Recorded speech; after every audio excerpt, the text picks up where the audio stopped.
لو جمعنا كل الحاسدين وكل السحرة وقلنا لهم حاولوا تمنعوا الشمس من ان هي تطلع الصبح، هل هيعرفوا يعملوا حاجة؟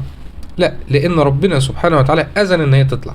ربنا هنا بيعلمك وبيقول لك كلامي هو اللي بيمشي. وبرضه وان يردك بخير فلا راد لفضله، انا لو عايز لك خير مفيش حد هيعرف يمنعه.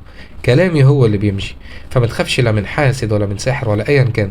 وكذلك في الرؤى، مهما كانت المعطيات اللي قدامك والاسباب اللي انت شايفها، صدق في الرؤيه اللي ربنا باعتها لك. لما ربنا يقول لك هتبقى مليونير، لما ربنا بيقول لك هتتجوزي، لما ربنا يقول لك ايا كان وبيطمنك وبيبشرك، بيقول لك اطمن كلامي هو اللي بيمشي. سيدنا النبي عليه الصلاه والسلام بيقول لنا ذهبت النبوه وبقت المبشرات وهي الرؤيا الصالحه. في حديث تاني ان هي جزء من اجزاء من النبوه، وذهبت النبوه يعني خلاص مفيش وحي بعد سيدنا النبي عليه الصلاه والسلام. والوحي ان ربنا يكلم عبد من عباده مباشره من وراء حجاب او يرسل رسل زي الملائكه ينقلوا الرساله. والرؤيا جزء من اجزاء النبوه، يعني جزء من الوحي، يعني ربنا بيكلمك من وسط كل الخلق. ربنا سبحانه وتعالى بيكلمك انت زي ما كلم سيدنا ابراهيم وزي ما كلم سيدنا النبي وبقيه الانبياء. فده اصطفاء وانت غالي عند ربنا وربنا بيحبك، فانت تسيب كل اللي في ايدك وتركز في الرساله الخاصه اللي ربنا سبحانه وتعالى بعتها لك. ايام سيدنا يوسف رؤيا انقذت العالم، رسلا مبشرين ومنذرين. والرؤيا هتيجي يا اما هتبشرك يا اما هتحذرك، او هيقول لك تعمل حاجه زي ما قال لسيدنا ابراهيم في الرؤيا. واللي الرؤى بتكتر عليه يعرف ان هو في معيه الله وان هو انسان صالح. سيدنا النبي عليه الصلاه والسلام بيقول لنا اصدق الناس حديثا اصدقهم رؤيا. وهي بالظبط رساله من ملك الملوك بيكلمك، زي ما القران رساله، ولكن القران رساله عامه، الرؤيا رساله خاصه ليك انت بس. انت عارف مين اللي بيكلمك؟ هل ينفع تطنش رساله ربنا؟ هل ينفع تطنش القران؟ فانت ايه سرك مع ربنا لدرجه ان ربنا ساب الخلق كلهم وبيكلمك انت؟ بل لو الرسائل كترت انت في معيته، واعرف ان انت متوكل عليه فعلا. يعني مثلا خد بالك فلان ده مش بيحب لك الخير، ابعد عنه. خد بالك اوعى تعمل الشيء الفلاني ده فيه شر ليك. اطمن الحاجه اللي انت عايزها هتجيلك، ما تقلقيش هتتجوزي قريب. ده انت في معيه الله، دي من علامات حب ربنا ليك. والرؤى ما كترتش الا مع الانبياء والرسل عليهم الصلاه والسلام، وفي زماننا الحالي ما تكترش الا مع الامثل فالامثل. فاوعى تطنشها. اصلا سيدنا النبي عليه الصلاه والسلام بدايه الوحي كانت رؤيه، فانت قلقان قوي وعمال تقول يا رب نجيني وتكررها اكتر من مره، فربنا سبحانه وتعالى بعت لك رؤيه بيقول لك هنجيك اطمن بل هعوضك، برضه لسه قلقان. اما ربنا بعت لك الرؤيه ليه؟ انت بتطنش كلام ربنا بقى ومش مديله اهميه. ربنا سبحانه وتعالى بيقول لنا في القرآن وما جعله الله إلا بشرى لكم ولتطمئن قلوبكم. ربنا بعت لك بيقول لك اطمن ما تقلقش، برضه لسه قلقان. ملهاش تفسير غير ان انت عندك مشكلة في ايمانك، فانت قلقانه ان انت ما اتجوزتيش مثلا، فربنا سبحانه وتعالى بعت لك بيقول لك ما تخافيش هتتجوزي قريب ان شاء الله، ولا كانك شفتي اي حاجه. ومش شرط انت اللي تشوف الرؤيا الصالحه يراها المسلم او ترى له، بل خلى لك حد يشوفها عشان الشيطان ما يضحكش عليك ويقول لك انت اللي عمال تفكر في الموضوع. ربنا سبحانه وتعالى عارف بكره هيحصل ايه، فوراك مشهد من المستقبل، فتلاقي ناس تقول لك انا حصل لي نفس اللي شفته في الرؤيا بالحرف. وسيدنا النبي عليه الصلاة والسلام كان كده، لا يرى رؤيا إلا جاءت مثل فلق الصبح. ولكن مش دايما كلها كده، أغلبها بيبقى رموز، زي ما حصل مع سيدنا يوسف عليه السلام. شاف إن القمر والشمس والكواكب ليه ساجدين، فاللي يشوف دي يقولك معناها إيه دي، ولكن الشمس والقمر والكواكب جنود من جنود ربنا. وإن ربنا يوري لك كده معناها إن بيقولك إن هيبقى شأنك عظيم من ما بين جنود ربنا. وده اللي حصل فعلا، شأنه بقى عظيم فعلا. واتضح في نهاية الصورة إن الكواكب مقصود بها إخواته، وإن الشمس والقمر مقصود بيه أبويه. ورفع أبويه على العرش وخروا له سجدا وقال يا أبت هذا تأويل رؤياي من قبل قد جعلها ربي حقا.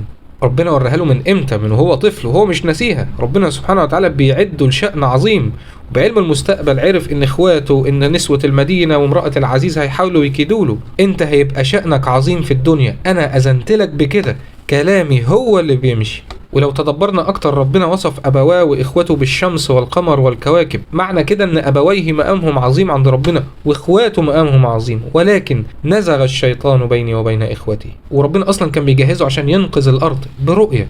طب لو كان طنشها ما كناش هنبقى موجودين دلوقتي، كان كل اللي على الارض زمانهم ماتوا من الجوع. ومش اي حد هيعرف يفسر الرؤيا، ومش اي حد هيفهم الرموز. وكذلك يجتبيك ربك ويعلمك من تأويل الاحاديث. ده ربنا اللي بيعطي العلم ده لمن يشاء. سيدنا يوسف بيقول ايه؟ ربي قد آتيتني من الملك، ربنا عوضه بملك عظيم كمان، وعلمتني من تأويل الاحاديث اللي هي علم تفسير الرؤى. ده ربنا اللي علمه ووهبها ليه، مش هو اللي طلبها. فهي هبة وموهبة من ربنا سبحانه وتعالى، زيها زي الزكاة. طب ده عمل ايه؟ ده هو اتولد كده، واحد نظره 6/6، مفيش اي تدخل منه. حتى ربنا قال وكذلك يجتبيك ربك. ولكن ممكن تطلبها زي ما سيدنا سليمان طلب من ربنا، رب اغفر لي وهب لي ملكا لا ينبغي لأحد من بعدي إنك أنت الوهاب. هنا سيدنا سليمان طلب من ربنا هبة من هباته. ربنا سبحانه وتعالى اسمه الوهاب، يهب لمن يشاء إناثا ويهب لمن يشاء الذكور. وسبحان الله تلاقي ربنا سبحانه وتعالى مدي كل واحد فينا موهبة مختلفة تماما عن التاني، زي ما كل واحد فينا عنده بصمة مختلفة مع ان الصوابع شبه بعض. فلازم كل واحد يعرف ويدور ايه الموهبة اللي ربنا سبحانه وتعالى اداها له وميزه بيها عن بقية خلقه، ويمشي وراها ويستخدمها، هيبقى شأنه عظيم في الدنيا زي ما سيدنا يوسف استخدم الموهبة اللي ربنا اداها له. ولو احترت تصلي صلاة استخارة ربنا يدلك ايه الموهبة اللي ربنا ميزك بيها عن بقية خلقه ويعرفك تستخدمها ازاي. واللي ما بتجيلوش رؤى اعرف ان انت متوكل على نفسك، فربنا وكلك الى نفسك. ولو عايز ربنا يساعدك عموما ويرشدك بالرؤى توكل على ربنا في كل حاجة والجأ له في كل حاجة. ومن يتوكل على الله فهو حسبه، هيتكفل له بكل حاجة. وعلى قدر التوكل على قدر المعية. ودايما الرؤى من ربنا سبحانه وتعالى جاية تفيدك مش تأذيك. يعني ايه؟ انت اصلا في معية ربنا وفي عنايته، يعني ربنا عايز لك الخير وبيحبك، فمستحيل يوريك حاجة تزعلك مش من ربنا. ربنا يا هيطمنك ويفرحك، يا هيحذرك، يا هيقولك اعمل حاجة دي فيها صلاح ليك وفيها خير ليك. وفي نوع تاني وهي من الشيطان، ودي مش بتيجي لأي حد. ذلكم الشيطان يخوف أولياءه. ايه حاجة تخوفك، حاجة تزعلك، حاجة تجيب لك حزن، دي من الشيطان. الشيطان بقى اللي مش عايز لك خير، هو مش عايزك فرحان ابدا، ولا منها بشرى ولا منها تحذير، دي من الشيطان. يا بيوريك انك بتقع يا بتموت يا مش عارف بيحصل لك ايه، بيحاول يزعلك. ولكن هنا ترعب من حاجة تانية، ربنا وصفهم بأوليائه. مين أولياء ربنا؟ اللي بيسمعوا كلامه بيتبعوا الأوامر وبيجتنبوا الكبائر. ومين أولياء الشيطان؟ اللي بيسمعوا كلام الشيطان. الشيطان عايز منك ايه؟ عايزك تعمل عكس كلام ربنا بالظبط. فأولياء الشيطان اللي بيكسروا أوامر ربنا ولو أمر واحد، ولو بيعملوا ذنب واحد بس من الكبائر. يعني مثلا ربنا بيقول لك صلي، الشيطان بيقول لك ما تصليش.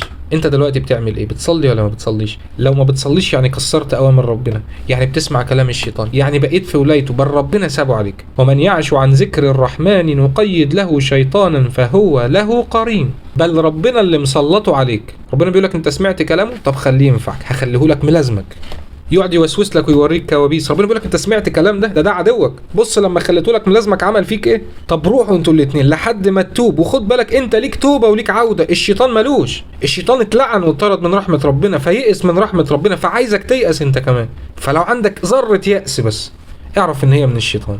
حتى في تكمله الايه يا ليت بيني وبينك بعد المشرقين فبئس القرين. لما ظهر له وشافه على حقيقته وشاف ان هو كان بيأذيه طول الفتره اللي فاتت، وظهر له على حقيقته، والقرين جايه من الاقتران ملازمه، فندم ندم يوم لا ينفع الندم. وفي حاجه تلقائيه، اللي بيسمع كلام ربنا بيدخل في ولايته، واللي بيسمع كلام الشيطان بيدخل في ولايته، وبيبقى له قرين. وبئس القرين وانهم ليصدونهم عن السبيل ويحسبون انهم مهتدون. هيقعد يضل. وهنا ربنا سبحانه وتعالى بيفهمنا، بيقول لك شوف عدوك اللي انت سمعت كلامه بيعمل فيك ايه، وانت مش متخيل من كتر ما هو ملازمك افكارك كلها تحت سيطرته. انت مش هتسمعه ولكن افكارك افكاره، فبيحسسك انك صح عشان تكمل وتدخل معاه في الاخره. واللي عنده وساوس 24 ساعة راجع الأوامر والكبائر، واللي بيشوف أحلام مزعجة كل يوم، أنت الشيطان ليك قرين. وآخر نوع وهي من النفس، ودي ما تجيش غير لواحد متوتر وقلقان ويفكر في حاجة مضايقاه لفترة طويلة أو حاجة نفسه فيها، فنام حلم بيها، عقله كون سيناريوهات من كتر التفكير الزائد في الموضوع. يعني مثلا خايف ان انت تتاخر عن الامتحان بكره، فتنام من هنا تحلم بقى ان الدنيا مطرت والعربيات مش عارف حصل لها ايه والجامعه اختفت ومعرفش ابوك ماسكك عمال يقول لك ليه تعمل فينا كده، فاللي تفكر فيه تحلم بيه طنشه. ده من تاليفك انت، من كتر تفكيرك فيه بالعقل الواعي وانت نايم، عقلك اللاواعي بدا يكمل. فاي رؤيه مش هتبشرك ولا تفرحك ولا تطمنك ولا تحذرك طنش. سيدنا النبي قال لك ما تحكيهاش لحد. اخر حاجه وهي افضل الرؤى والرموز. اول نقطه تركز في الرموز، ايه اكتر حاجه ربنا بيحبها او اكتر حد ربنا بيحبه، وعلى حسب درجتها ومنزلتها عند ربنا، على حسب درجتك ومنزلتك عند ربنا. ربنا يحبك تتبع اوامره وتجتنب نواهيه، وربنا يحبك تصلي وتسجد وتصلي في المسجد وتدعي، والحج والعمره والكعبه والحجر الاسود وقراءه القران، تشوف سيدنا النبي او احد الانبياء او احد الصالحين. وعلى قدر حب ربنا لهذا الشخص على قدر حبك ومنزلتك عند ربنا. بعض المفسرين دلوقتي بيتابعوا اللي اتذكر في السيره واللي اتذكر في القران واللي اتذكر في كتب تفسير الرؤى وبيطلعوا منها الرموز. وفي ناس ربنا سبحانه وتعالى مديهم علم، ولكن عموما على قدر حب ربنا لشيء او شخص على قدر حبه ليك. تاني نقطة تركز على الرسالة اللي في الرؤية. في رؤى بتيجي مباشرة زي ما هي، وفي رؤى تانية بتيجي على شكل رموز. كل اللي عليك ان انت تدور ايه معنى الرموز دي وتركز في كل رمز في الرؤية. يعني مثلا رقم 1 الكعبة او الحجر الاسود او العمرة، ودي من احسن الرؤى اللي ممكن تشوفها في حياتك، وهي كلها بتدل على ان ربنا رحمك ومعناها مغفرة للذنوب وبالتالي خيري الدنيا والاخرة. رقم 2 الصلاة او السجود او قراية القرآن، وهي الهداية والقرب من الله واستجابة الدعاء. رقم 3 الجنة او اي آية بتتكلم عن الجنة. ربنا بيبشرك لهم البشرى في الحياة الدنيا وفي الآخرة. رقم 4 المطر أو الودق، وهي عبارة عن رزق من حيث لا تحتسب.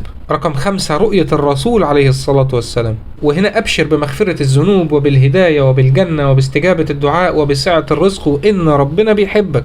رقم 6 رؤية الأنبياء أو الصالحين أو حتى الناجحين، وعلى حسب مين هو النبي أو الشخص وكان بيعمل إيه أو مشهور بإيه. كل دي رموز خد منها الصفة الكويسة، لأن ربنا جاي يبشرك مش يخوفك. يعني لو شفت حد من الأغنياء دي رمز للغنى، شفت واحد ناجح وعلى حسب نجاحه في الحقيقة فعلا قد إيه، دي رمز من رموز الرؤى. ولو شفت واحد متقي قد إيه، وهل ربنا بيحبه قد إيه، وهكذا. رقم 7 إنك انتصرت أو هربت من عدو أو شيطان، ودي معناها النجاة في الدنيا وفي الآخرة. ودايما نسأل ربنا يا رب دلني تفسير الرؤية دي إيه. ربنا سبحانه وتعالى هيهيئ لك الأسباب وهيدلك. يعني مرة شفت رؤية ومش فاهم منها أي حاجة، كل اللي عملته يا رب دلني إيه تفسير الرؤية دي، ونسيت الموضوع. تاني يوم على طول جات لي رؤية بيفسر لي الرؤية اللي جات لي في اليوم اللي قبله. فتوكل على الله حتى في تفسير الرؤية، واعرف إن ربنا بعت لك الرؤية عايزك تفرح وتطمن. ربنا بيحبك لدرجة لا تتصورها. ربنا وراك المستقبل هيحصل فيه إيه، فثق بالله واوعى تقلق وخليك دايما مطمن.